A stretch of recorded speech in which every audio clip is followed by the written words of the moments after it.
Hello दोस्तों, प्राइमो stories में आप सभी का स्वागत है। मेरा नाम मोनाली है। मेरी उम्र 28 साल है।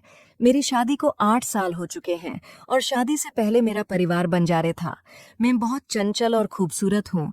मेरी आंखें भूरी हैं, शरीर भी अभी तक टकाटक है, पतली कमर, बड़े बड़े संतरे। जब मैं काम के टाइम झुकती तो मेरी चोली में से मेरे आधे संतरे दिखते हैं आगे। आप समझ गए ना? हाँ, मर्दों को मेरा रूप देखने को मजा आता है। मैं दिखने में बहुत गोरी हूँ। मेरे बाल घने और काले हैं। शादी के बाद मैंने और पति ने सड़क किनारे एक ढाबा चलाती हूँ, जहाँ रोज सड़क पर से गुजरने वाले ड्राइवर चाय नाश्ता और खाना खाने मेरे ढाबा में आते हैं। मेरे हाथ का घर जैसा खाना सभी ड्राइवरों को बहुत पसंद आता है और ड्राइवर लोग उस खाने की तारीफ करते नहीं थकते। आज जो कहानी मैं आपको सुना रही हूँ, वह उस समय की है जब बारिश का मौसम था। एक दिन शाम को बहुत तेज बारिश हो रही थी। मेरे ढाबा पर एक ट्रक ड्राइवर आया। बारिश की वजह से उसे गाड़ी चलाने में मुश्किल हो रही थी। उसने मुझसे कहा, क्या मुझे रात रुकने के लिए एक कमरा मिल सकता है? मेरे पास 2 ही कमरे थे। उनमें से एक पहले से किराए पर दिया हुआ था। वह ड्राइवर बहुत विनती करने लगा, इसलिए मैंने उसे अपनी रूम में रात भर रुकने के लिए दे दी। मेरी शादी को 15 साल हो चुके थे, लेकिन अभी तक मेरा कोई बच्चा नहीं था।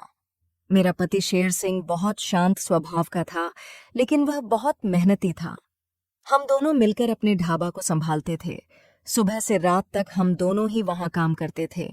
हमारे पास ज्यादा पैसे नहीं थे और हमारी कमाई भी ढाबा से ज्यादा नहीं हो पाती थी, लेकिन फिर भी हमें भरोसा था कि एक दिन बहुत पैसे आएंगे।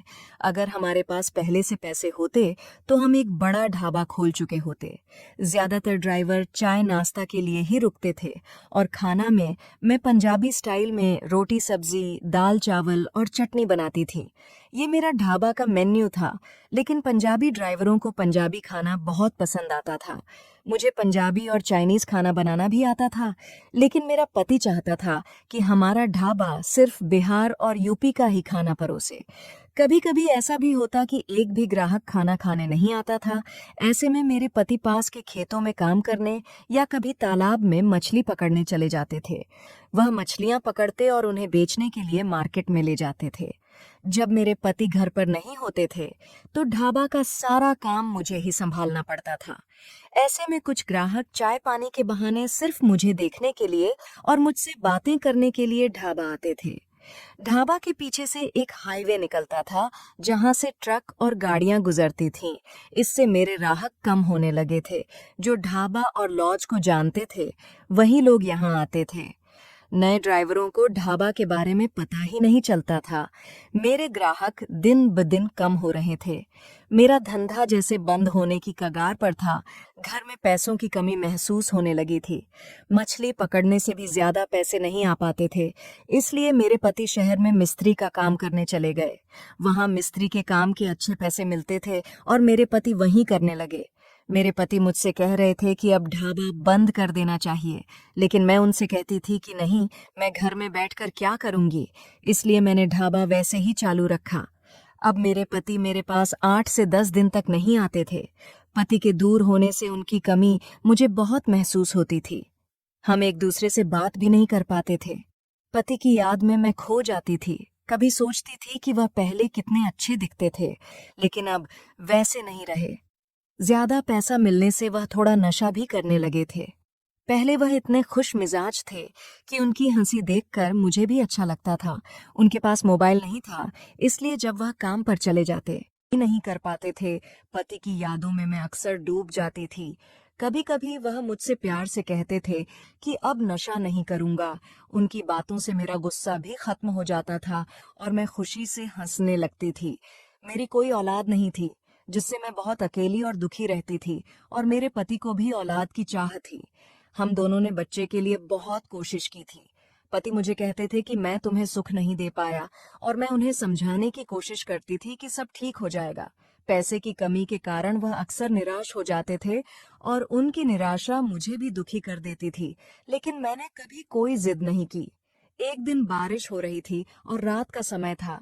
तभी एक ट्रक मेरे ढाबा के सामने आकर रुका। मैं ढाबा बंद करने ही वाली थी। तभी एक ट्रक ड्राइवर आया। उसने टॉर्च जलाकर ढाबा की तरफ देखा और मुझसे पूछा, क्या खाने को कुछ मिलेगा? मैंने कहा, हाँ, मैं अभी गर्म खाना बना देती हूँ। पहले मैंने उसे चाय बनाकर दी, फिर खाना बनाने में लग गई। 20 मिनट के अंदर मैंने उसे खाना परोस दिया। उसने भरपेट खाया और बोला, आपके हाथ का खाना बहुत स्वादिष्ट है। मैंने उसे धन्यवाद किया। वह बोला, बारिश बहुत तेज है, मैं गाड़ी नहीं चला पाऊंगा। क्या यहाँ रुकने को कोई जगह मिलेगी? मेरे पास 2 कमरे थे, जिनमें से एक किराए पर था। वह स्वभाव से बहुत अच्छा लग रहा था, इसलिए मैंने सोचा कि ग्राहकों की संख्या वैसे ही कम हो गई है, तो उसे मना करना सही नहीं होगा। मैंने कहा, 1 कमरा है, लेकिन उसमें मैं रहती हूँ। उसने कहा, कोई बात नहीं, मैं वहां एडजस्ट कर लूंगा। वह ट्रक से अपना बैग लेकर आया। मैंने उसे कमरे में ले जाकर जगह दी। उस कमरे में 2 पलंग थे। उसने अपना बैग रखा और एक पलंग पर आराम करने लगा। मैं ढाबा के बाकी काम निपटा रही थी।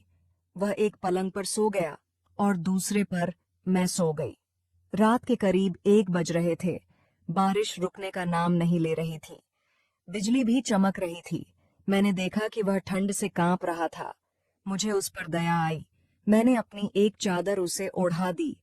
वह सो रहा था, इसलिए मैंने उसे उठाया नहीं, लेकिन मुझे महसूस हुआ कि उसे बुखार भी हो गया था। शायद वह बारिश में पूरी तरह से भीग गया था। मेरे पास कुछ दवाइयां थीं। मैंने उसे उठाया और कहा, तुमको तेज बुखार है, ठंड और सर्दी हो गई है। यह दवाइयां ले लो, इससे सुबह तक आराम मिलेगा। उसने दवाइयां ली और मुझसे पूछा, क्या आप यहाँ अकेले रहती हैं? मैंने कहा, हाँ, ये ढाबा मेरा है। मेरे पति शहर में काम करते हैं। नई हाईवे सड़क दूर हो जाने के बाद हमारे ग्राहक कम हो गए हैं। फिर मैंने उसे आराम करने को कहा और मैं भी सो गई। सुबह 5 बजे मेरी आंख खुली। मैंने देखा कि ट्रक ड्राइवर वहां नहीं था। बाहर जाकर देखा तो भी वह नहीं दिखा, लेकिन उसने पलंग पर 1,000 रुपए रखे थे। मैं सोच में पड़ गई कि वह बिना बताए क्यों चला गया। कम से कम जाते वक्त बताना तो चाहिए था। लेकिन वह आदमी बहुत ईमानदार था। वह पैसे भी छोड़कर गया था, वरना कोई और होता तो शायद पैसे भी ना छोड़ता। उसकी ईमानदारी मुझे बहुत पसंद आई। अगले दिन मेरा पति वापस आया। वह 20 दिनों से मेरे पास नहीं था। मैंने उससे पूछा, आप इतने दिनों तक क्यों नहीं आए? कहाँ चले गए थे? वह कहने लगा, मैं आंध्र प्रदेश में काम करने गया था। वहां एक कंस्ट्रक्शन नई इमारत में काम चल रहा था और वापसी में बारिश बहुत तेज थी, जिससे कोई वाहन नहीं मिल रहा था। लेकिन अब सब ठीक है। मेरा पति 20 दिनों बाद घर लौटा था और इस बार उसने कोई नशा भी नहीं किया था। उसने मुझसे कहा, देखो मोनाली, मैंने तुमसे कहा था कि अब मैं नशा नहीं करूंगा। इस बार मैंने मेहनत की नशा करने का वक्त ही नहीं मिला। उसकी यह बात सुनकर मुझे बहुत अच्छा लगा। हमने उस रात कई बार किया और मैंने अपने प्यास बुझाई। 2 दिन बाद पति फिर काम के लिए चला गया। 1 महीने बाद वही ट्रक ड्राइवर फिर मेरे ढाबा पर आया। मैंने उसे देखते ही पहचान लिया। वह मुस्कुराते हुए बोला, जल्दी खाना बनाइए। आपके हाथ का खाना पिछले बार खाया था। उसकी याद अब तक ताजा है। मुझे उससे पहले कुछ और पूछना ठीक नहीं लगा, इसलिए मैंने पहले खाना बना दिया। जब वह खाना खा रहा था, तब मैंने उससे कहा, आप पिछली बार बारिश में आए थे। आपको ठंड लग रही थी और बुखार भी था। मैंने आपको दवाइयां दी थी, लेकिन आप सुबह उठकर बिना बताए चले गए। वह बोला, बारिश की वजह से रास्ते खराब थे और मुझे गाड़ी से सामान उतारने का ऑर्डर मिला था। अगर सामान समय पर नहीं उतारा तो मुझ पर जुर्माना लग जाता। आपको सुबह उठाने का मन नहीं हुआ, इसलिए मैंने बिल वहीं रख दिया और निकल गया। मैंने उससे कहा, आप बहुत ईमानदार हैं। उसने बताया, मैं पंजाब का रहने वाला हूँ। मेरी 2 गाड़ियां हैं। एक गाड़ी मेरा छोटा भाई चलाता है और दूसरी मैं। फिर वह कहने लगा, आपके हाथ का खाना इतना स्वादिष्ट है कि आपको ढाबा बड़ा करना चाहिए। मैंने उसे बताया, इसके लिए बहुत पैसा चाहिए जो हमारे जैसे गरीबों के पास नहीं है। इसी ढाबा से हमारा घर चलता है।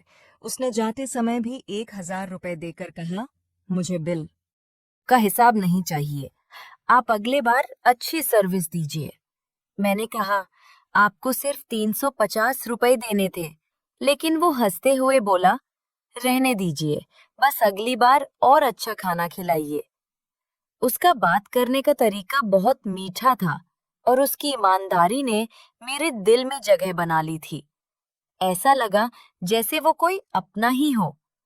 वो चला गया और तभी मेरा पति वापस आ गया।